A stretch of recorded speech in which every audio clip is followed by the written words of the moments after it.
ভালো মন্দের রিপোর্টটা যখন আমাদের সামনে দেওয়া হবে, তখন বান্দা আফসোস করে বলতে থাকবে, তাওয়াদ্দু লাউ আন্না বাইনাহা ওয়া বাইনাহু আমাদাম বাইদা। হায় আফসোস, আমি আর আমার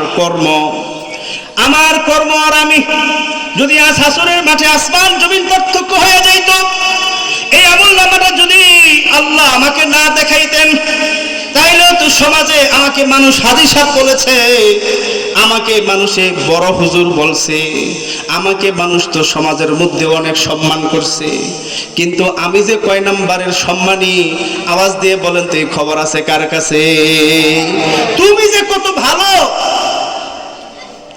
তুমি যে কয় নাম্বারের হাজী সাহেব, তুমি যে কয় নাম্বারের মৌলবী, তুমি যে কয় নাম্বারের বাটপার, তুমি তো কয় নাম্বারের সিটার, পৃথিবীর কেউ না জানলেও আওয়াজ দিয়ে বলতে হবে, জানে কে?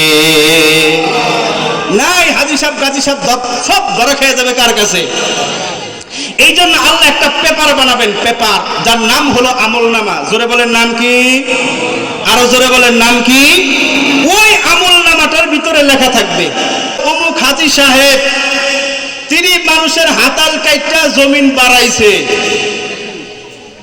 রিপোর্ট লেখা থাকবে, অমুক হাজী সাহেব তিনি বিশ্ববিখ্যাত সুদখোর ছিল, অমুক হাজী সাহেব, অমুক চেয়ারম্যান সাহেব, ওর মতো জানোয়ার পৃথিবীতে আর কেউ ছিল না। সব কোথায় লেখা থাকবে? জোরে বলেন কোথায় লেখা থাকবে? কোথায়? আমলনামায়। এই আমলনামাটা হেফাজত করতেছেন কে?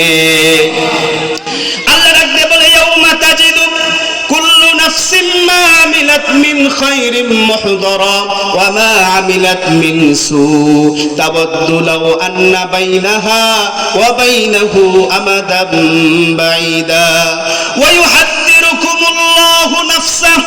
আল্লাহ বলে, বান্দারে তোর আমলনামা যে আমি আল্লাহর কাছে হেফাজত হইতেছে কয়েক ক্যাটাগরিতে। তুই সকাল থেকে সন্ধ্যা পর্যন্ত, সন্ধ্যা থেকে আবার সকাল পর্যন্ত 24 ঘন্টা তুই কি করস, এগুলো সব আমি আল্লাহ আমার কুদরতি চোখ দিয়া দেখি। আল্লাহু আকবার বলেন। কয় শুধু তাই না, দুইজন ফেরেশতা ফিট করছি, নাম হলো কোরআনের পরিবেশে কিরামান কাতিবিন। দুইজন ফেরেশতা লাগায়া দিছি, তোর আমলনামার হিসাব লিখতেছে। আমি আল্লাহ তোর কাছে কাছে বসে বসে সব কিছু শুনি আর দেখি। আওয়াজ দিয়ে বলেন তো, আল্লাহ যদি নিজেই সব দেখেন, আল্লাহ যদি নিজেই সব শোনেন, আল্লাহ যদি নিজেই সব আমলনামায় রেকর্ড করেন, আমাদের বাঁচার কোনো উপায় আসেনি? না।